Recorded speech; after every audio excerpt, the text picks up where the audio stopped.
Habang abala ang lahat sa paghahanda para sa malaking concert, nagkaroon ng pribadong pag-uusap sina Perry at George tungkol sa isang matagal na nilang itinatagong sikreto.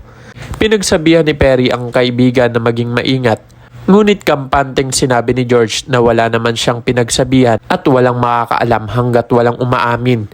Ngunit sa sobrang kampante niya, hindi niya namalayang lumalakas na ang kanyang boses at ang hindi niya alam, nasa likuran lamang nila si Dara at aksidente niyang narinig ang lahat. Agad na nanlamig si Dara nang malaman niyang ang dating asawa niyang si Dio ay nagkaroon pala ng anak sa ibang babae.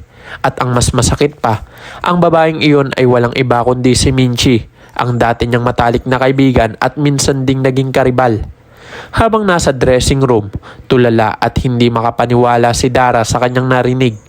Nang makita siya ni Minchi at Charis, agad nilang napansin na may mabigat siyang dinadala, ngunit wala silang ideya na nalalapit ng mabunyag ang kanilang pinakamalaking sekreto. Nang magsimula ang concert, kapansin-pansin ang pagbabago kay Dara. Habang nagduduet sila ni Jenny, pilit niya itong iniiwasan. Hindi niya kayang tignan sa mata ang dalagang pinaniniwalaan niyang anak sa labas ng kanyang dating asawa.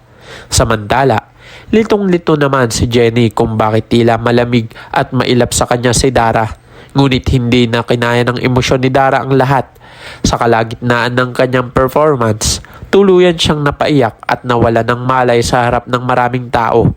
Matapos siya maisugod at makarecover, kapansin-pansin ang pagbabago ng kanyang pakikitungo kay Jenny.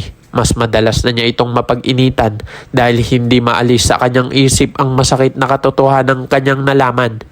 Ngunit hindi pa doon natatapos ang lahat, dahil darating ang mas malaking revelasyon na tuluyang magpapayanig sa kanilang mundo. Malalaman ng lahat na si Jenny pala ang tunay na anak ni Dara, habang si Mega naman ang totoong anak ni Minchi, at sa likod ng lahat ng ito ay si Amelia. Siya pala ang nagplano na pagpalitin ang dalawang sanggol.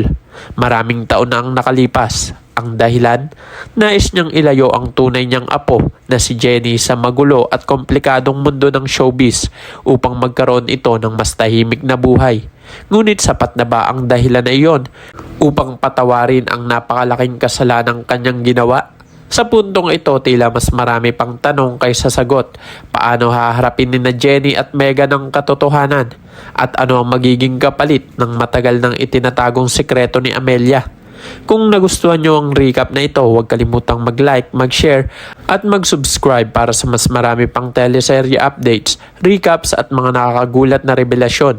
I-click na rin ang notification bell para lagi kayong updated. Maraming salamat sa inyong panonood.